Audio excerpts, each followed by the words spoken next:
Hi, my name is S-Webster, and I currently live in the Los Angeles area, but I'm going to be moving to a farm in northeast Arkansas. To get ready for that move, I work at an equestrian center that also has goats and chickens, and I help take care of the goats and the chickens, cleaning out their pen, milking the goats, and learning how to use the cream and the milk. Today I'm going to talk about what to do with all that goat milk, and I'll be talking specifically about separating cream from goat milk using a cream separator that seems to do the trick. I bought a Slavic Beauty cream separator from Caprine Supply, and I'm going to be using it for the first time today.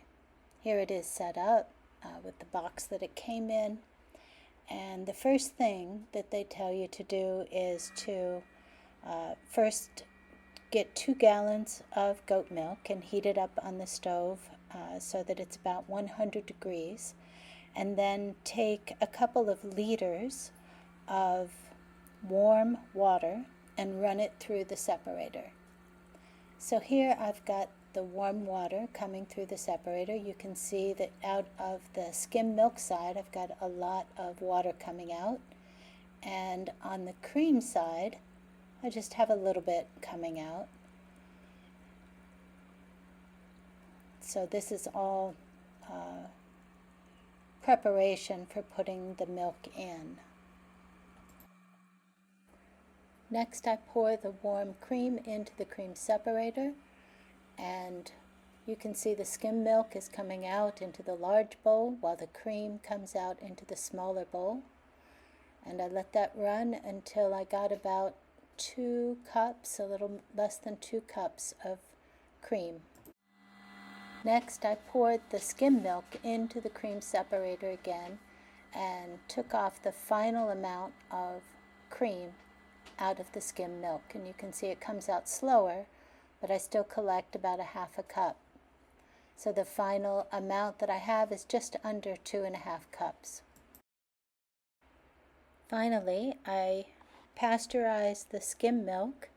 I got about 1.75 gallons of skim milk, and once I pasteurized it, I poured the hot milk into the clean jars and put it in the fridge. As it cooled, it produced a good vacuum seal, and the milk lasted for several weeks in the refrigerator. I chilled the cream in the refrigerator overnight, and then I got ready to make butter. First, I put it in a bowl, placed in ice water to keep it chilled while beating. The cream needs to be chilled in order for the butter to separate out of the liquid. I just used my handheld mixer since that was all that I have. It took a long time, and a more powerful mixer would have worked better, but this was all I had for now, and I rested my elbow on the counter to keep my arm from getting too tired. After about 15 minutes of beating, I had nice soft peaks in my whipped cream. After 30 minutes of mixing, I have stiff peaks on my whipped cream. After 45 minutes of mixing, the whipped cream is just starting to break up. After 1 hour of mixing, the butter finally started to separate from the cream. Another 8 minutes or so, and the butter is fully separated from the rest of the milk. At this point, I strained off the buttermilk, that is the liquid remaining after the butter is separated out, and I got about 1.5 cups of buttermilk, and I put this in a clean mason jar. I left this out on the counter to culture overnight and then put it in the fridge until I'm ready to use it to make pancakes or biscuits.